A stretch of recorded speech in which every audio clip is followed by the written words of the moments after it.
السلام علیکم، سیکھو سب کچھ میں خوش آمدید۔ دوستو، آج ہم سیکھیں گے کہ ہم کس طرح چیک کر سکتے ہیں ان پیڈ انوائسز کو quick book accounting soft where میں۔ تو آئیے جانتے ہیں اس کو کیسے چیک کیا جا سکتا ہے۔ اس وقت میں quick book accounting software پر آ گیا ہوں۔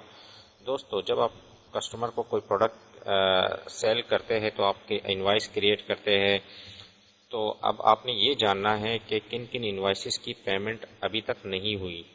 تو اس کو کس طرح ہم چیک کر سکتے ہیں؟ ایک تو آپشن یہ ہے کہ آپ ریسیو پیمنٹ پر کلک کریں۔ جیسے ہی میں ریسیو پیمنٹ پر کلک کرتا ہوں اور یہاں سے کسٹمر کو سلیکٹ کرتا ہوں تو مجھے پتہ چل جائے گا کہ کن کن انوائسز کی ابھی پیمنٹ نہیں ہوئی۔ اس سے یہاں جو ہے ہمارے پاس وہ انوائسز ڈسپلے ہوگی جس کی پیمنٹ نہیں ہوئی۔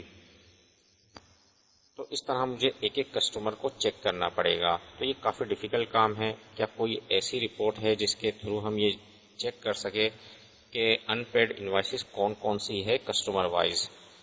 تو دوستو، یہ آپشن موجود ہے کوئک بک میں۔ اس کے لیے آپ کو رپورٹ میں آنا ہوگا، رپورٹ میں کسٹمر اینڈ ریسیویبل میں، اور یہاں آپ کو آپشن ملے گا اوپن انوائسز کا۔ جیسے ہی اوپن انوائسز پر آپ کلک کریں گے تو مجھے اندازہ ہو گیا کہ اس وقت فرحان جو کہ کسٹمر ہے ہمارا، اس کی 2 انوائسز جو ہے وہ ان پیڈ ہے، اور نعمان کی 1 انوائس ان پیڈ ہے، اور فرحان کی جو 2 انوائسز ہے اس کا ٹوٹل اماؤنٹ جو ہے وہ 14,000 روپے ہے، اور نعمان کی 1 انوائس ہے جس کا اماؤنٹ 8,000 روپے ہے۔ تو ٹوٹل 22,000 روپے کی ہمیں پیمنٹ ریسیو کرنی ہے۔ تو اس طریقے سے آپ جان سکتے ہیں کہ کن کن کسٹمر سے ہمیں پیمنٹ ریسیو کرنا ہے، کون کون سی انوائس کے اگینسٹ۔ تو دوستو، یہ کافی اچھی رپورٹ ہے جس کے تھرو آپ یہ کام کر سکتے ہیں۔